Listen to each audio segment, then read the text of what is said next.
Fargo called the bullpen. Mason Pelio, the right-hander, is on for the Fargo-Moorhead Redhawks. So Pelio is on here. The Redhawks do get a couple of runs back. Yeah, I'll give you credit. Yeah, Andy, President Andy Armica stopping in with his first lady, Kathy, and got the rally hang going. Got a couple of runs. So good for him. Mason Pelio, 28 appearances this season. The right-hander spells Kyle Krieger. Krieger today goes 5 innings and yields 9 hits, 4 runs. And 3 of those earned. That one pass ball in the second eventually came around to score that runner as Pelio delivers high and away. 5 strikeouts in the game for Kyle Krieger.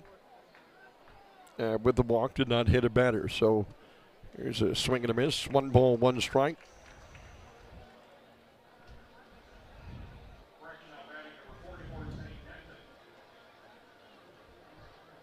And now Juan Fernandez wants a new glove, perhaps. We saw a ball go off his webbing earlier in this game. And I think Juan just says, that's done. You know where that glove's going to go? That's going to end up in Robbie Lopez, because if you need anything fixed, a glove, your car, a motorcycle, your house, Robbie Lopez. And Juan Fernandez got a new mitt. 1 ball, 1 strike. There's a ground ball past the mound, but Aiden Byrne lives out there, fields it, and throws on to first for out number 1. There's one away. And Burnsy active today. Here's Jackson Vanderbrake. Yeah, Robbie, I can tell you over the hundreds of thousands of bus miles over the years, and I mean hundreds of thousands. Every now and then you have some break, things happen. And more than one occasion. We had a road trip a few years back. There's a ball high. And old Jack sits in the second seat on the right behind the bench coach, and Chris Coe sits in the first seat in the left. You kind of have your seats you like. There's ball 2, and something was wrong with the bus. Next thing you know, Robbie Lopez just sits across from me, leaves the bus. 8 minutes later, comes back, and he's got some kind of belt or hose in his hand. And he fixed, I don't know what he did. He fixed a charter bus. The pitch, strike.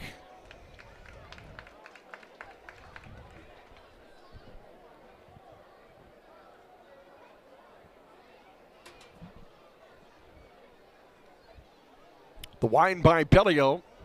Ball fouled away.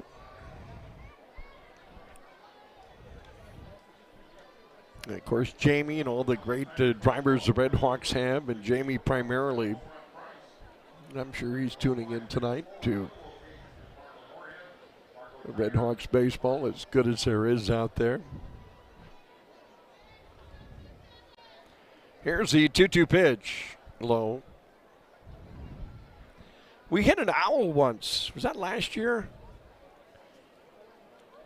It was either that or a pterodactyl. But the middle of the night, something with a condor-like wingspan flew into the stories from the road. Payoff pitch. Uh-oh, Steve! Strike 3 called as Pelio smoothly drove that in. 2 up and 2 down.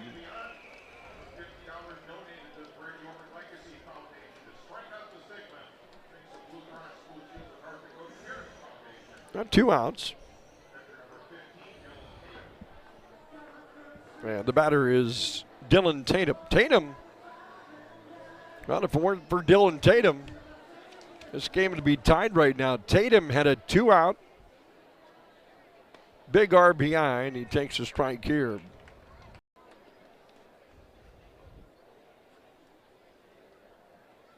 A 2-out, 2-run single in the 4th.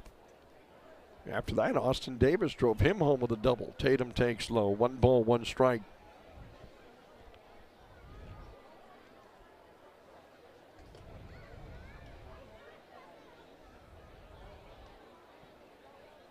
4-2, Sioux City leading in the top of the 6th inning. The wind the pitch, just a bit away. 2 balls and a strike. Yeah, Milwaukee has scored another touchdown, so they lead Cleburne, who had a safety, 14-2. Another night in the AA with some big numbers up. Slowly hit ball to third and foul. Well, it should have been foul. I believe they called it. Yes, Arietta, home plate umpire. Winnipeg jumping all over Lincoln tonight, 11-4. That's in the 5th inning. Lake Country with a 10-5 lead on Gary South Shore. Don't look now, the Chicago Dogs. How about Kansas City? They were just swept at home by Winnipeg.